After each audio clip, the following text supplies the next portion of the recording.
Hey everybody, we're solving an equation tonight that involves a variable indexed radicand, or radical I should say.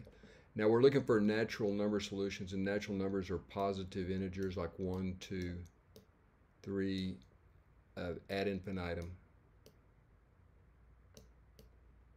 Okay, and again, we're just looking for a natural number solution, positive integers if you want to call it that.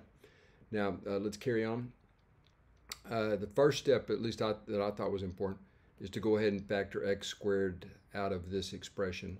Okay, and the algebra is justified by this truth here. The square root of x squared is certainly equal to x, as long as x is positive. Normally it'd just be the absolute value, but we can just call it x here since we're dealing with positive numbers.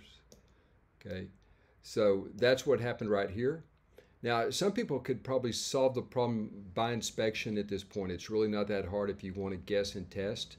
But a more formal way to handle this is to raise both sides to the x minus 5 power. Notice that x minus 5 is the variable index of the radical over here. Now, just a concrete example here, like let's say you have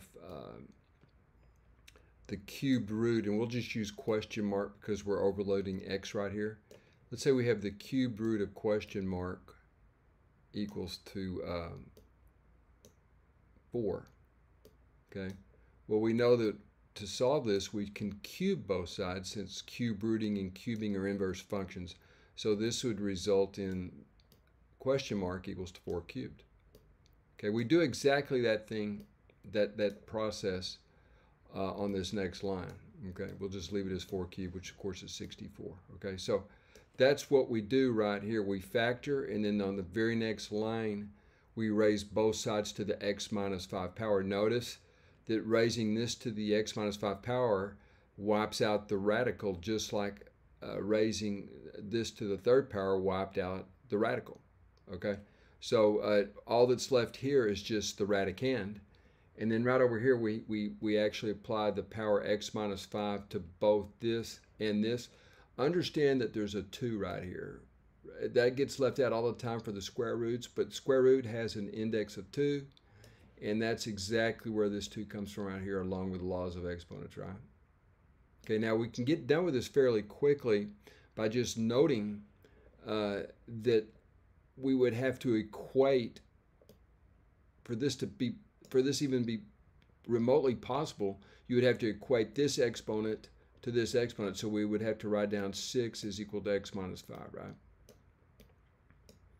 We have the same base x, so the exponential function is 1 to 1, so we can just equate the exponents, namely 6 and x minus 5, and this certainly implies that 11 is equal to x. Okay, now technically we could say done right now, I think, even though this perhaps you might think it's a little sloppy, we could go ahead and say x equals 11, say good night. But notice, some of you may want to see a little bit more right here. So let's go ahead and just substitute 11 in and see if we get something close to the truth. If we put 11 right here, we would get 21 quantity cubed. Okay, and we're just checking because it's a little hollow just to say we're done. All right, now right here you would get times 11 to the 6, right?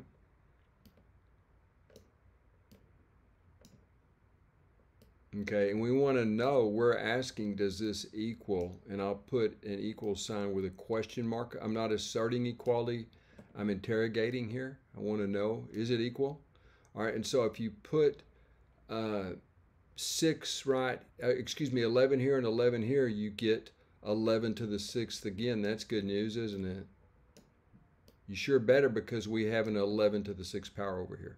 Notice computationally this is so efficient, we don't have to know what 11 to the 6th is. We just have to know it exists on both sides of the equation, okay? And again, we put an 11 right here, 11 right here, that gives us 11 to the 6th. Now right here, if we put an 11 right here, we get 21.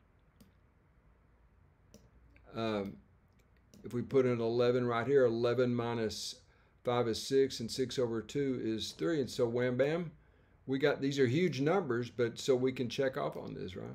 So anyway, I think it's pretty slick. You could have done it directly from the beginning just by noting.